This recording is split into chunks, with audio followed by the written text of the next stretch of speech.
Viscoplastic Fluid Dynamics Interpretation of Body Weight Regulation, an 11 years longitudinal study of food, portion and walking steps using the VMT energy method, number 1466, VPT Sharp 028, December 16, 2025, Gerald C. EclaireMD Foundation, category, Obesity, Lifestyle Medicine, and Fluid Dynamics. Preface: my earlier biomedical research applied the Viscoplastic Medicine Theory, VMT, primarily from a solid mechanics perspective, focusing on irreversible deformation such as vascular calcification, organ damage, and cellular failure. Recently, I introduced a fluid dynamics interpretation of metabolic regulation, demonstrating that metabolism behaves as a viscoplastic flow system, governed by strain rate and cumulative energy dissipation. In this study, I extend the same fluid dynamics-based VMT framework to body weight regulation. Rather than treating weight as a static mass or a simple calorie balance outcome, I model body weight as the output of a dynamic, flow-regulated system, influenced by each single dietary load and daily physical activity. This work analyzes 11 years of longitudinal, self-collected data to quantify the relative energetic roles of food, portion and walking steps in long-term body weight regulation. Metabolic biomarkers and lifestyle-related factors are particularly well suited for fluid dynamics modeling,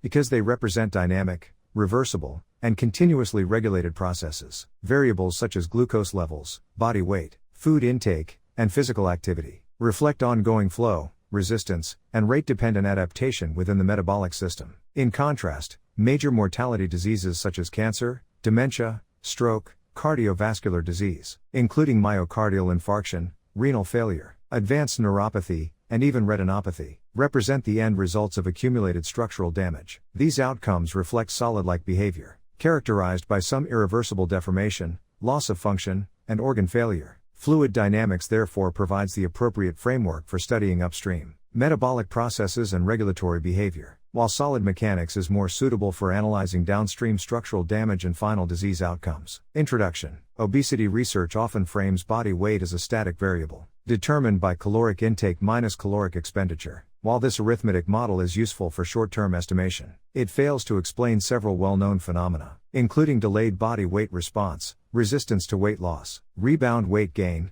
and the nonlinear effects of physical activity, such as daily walking steps. Body weight is not a rigid object. It evolves over time, stores energy, resists rapid change, and exhibits strong history dependence. These behaviors closely resemble those of viscoplastic fluids, which deform only after a yield threshold is exceeded and dissipate energy as flow proceeds under resistance. This is why meaningful changes in body weight are observed only after sustained reductions in food, portion, and persistent daily exercise over time. This study proposes that body weight regulation is better understood as a viscoplastic flow system, rather than a static solid structure. Using VMT energy analysis, I quantify how food portion and walking steps contribute to the cumulative energy required to reduce and maintain body weight. Methods, data source and study period. This analysis uses 11 annualized self-collected data from 2015 through 2025, including morning body weight, BW, food and meal quantity index, M9A, daily walking steps, steps. These data reflect long-term lifestyle behavior, rather than short-term intervention effects. Fluid dynamics mapping.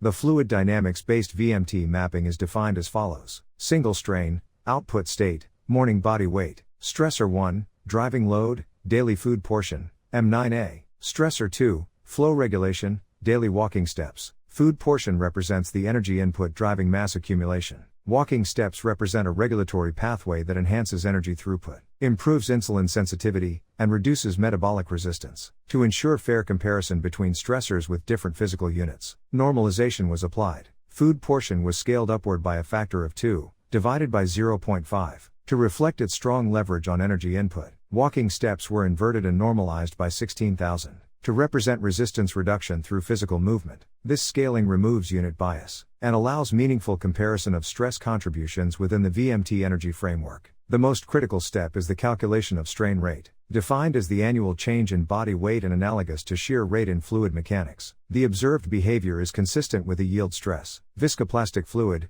without assuming any specific constitutive equation. VMT energy calculation. Using my proprietary VMT software, Chronic, installed on my iPhone, yearly stress strain energy increments were computed for each stressor, and accumulated over the study period. Total VMT energy represents the cumulative physiological effort required to alter and stabilize body weight under varying dietary and activity conditions. Energy contribution ratios were calculated to quantify the relative influence of food, portion, and walking steps on total energy dissipation. VMT analysis results. Body weight trajectory. Over the 11-year period, my body weight declined gradually from 175 pounds in 2015 to 163 pounds in 2025, with periods of fluctuation. This pattern reflects resistance, adaptation, and stabilization rather than linear loss, which is a characteristic feature of the weight control process. Sustained weight reduction therefore requires persistent mind control power that is stronger than the body's physical resistance to change. In practice, many individuals fail to achieve lasting weight control, not because of a lack of knowledge,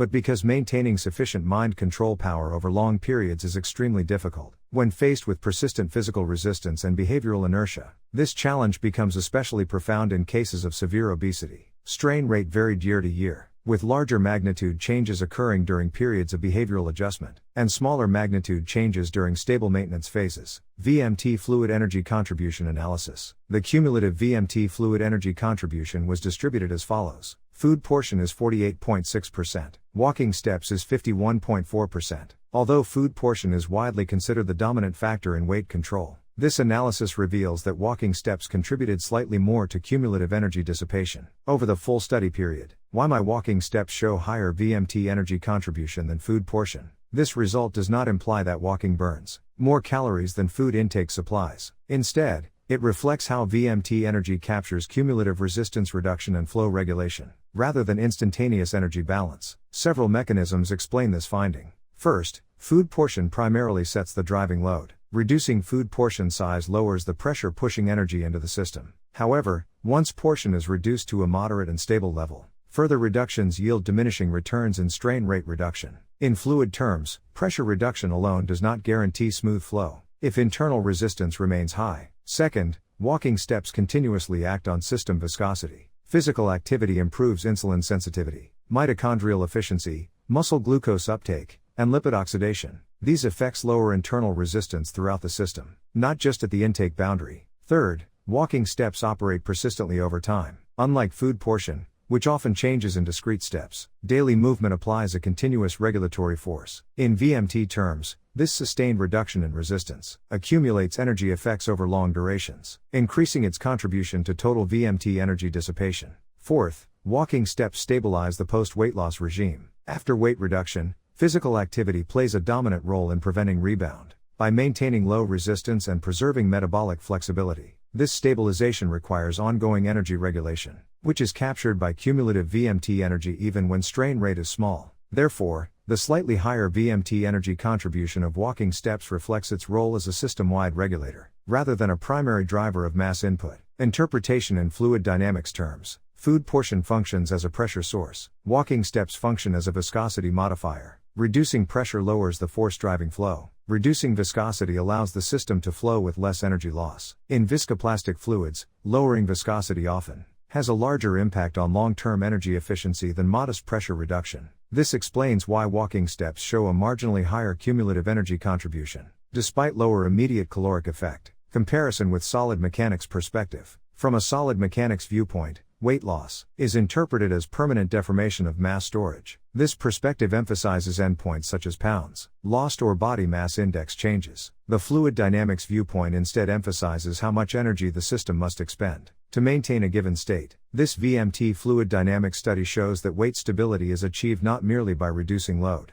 but by sustaining low resistance. Walking steps play a crucial role in maintaining this low resistance state over time. Discussion. This analysis demonstrates that long-term weight regulation depends on cumulative energy dissipation, rather than short-term behavioral changes. Food portion reduction initiates weight loss by lowering driving load. Walking steps enable sustained regulation by reducing resistance and stabilizing flow. The near-equal energy contributions observed here confirm that successful weight control requires simultaneous management of intake and activity. However, the slightly higher contribution of walking steps highlights its critical role in long-term maintenance and system stability. Conclusion. By modeling body weight as a viscoplastic fluid system, This VMT fluid analysis shows that walking steps contribute slightly more to cumulative energy dissipation than food portion over long time horizons. This finding reflects the role of physical activity as a continuous, resistance-reducing regulator rather than a simple calorie-burning mechanism. Effective and sustainable weight control requires both reduced driving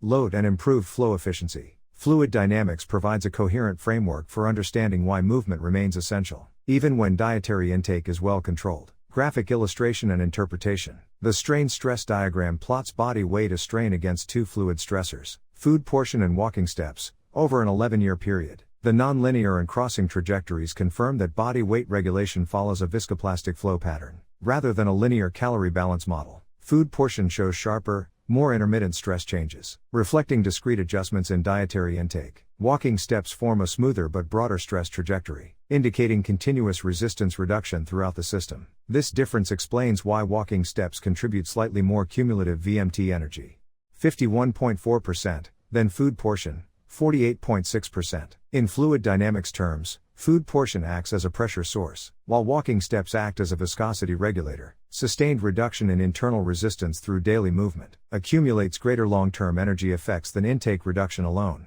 even when annual weight change is small. This diagram visually demonstrates that stable weight control requires both reduced driving load and persistent resistance reduction, consistent with viscoplastic fluid behavior. Disclaimer: I write this paper not for fame, but to share what I have learned so others can understand their health, prevent disease, and live longer, healthier lives. This content is provided for educational reference only, and does not constitute medical advice. No doctor-patient relationship is created. You may share this article freely, but it must not be altered, edited, or republished as your own. All intellectual property rights and copyrights for this article, and its related materials belong to the author, Gerald C.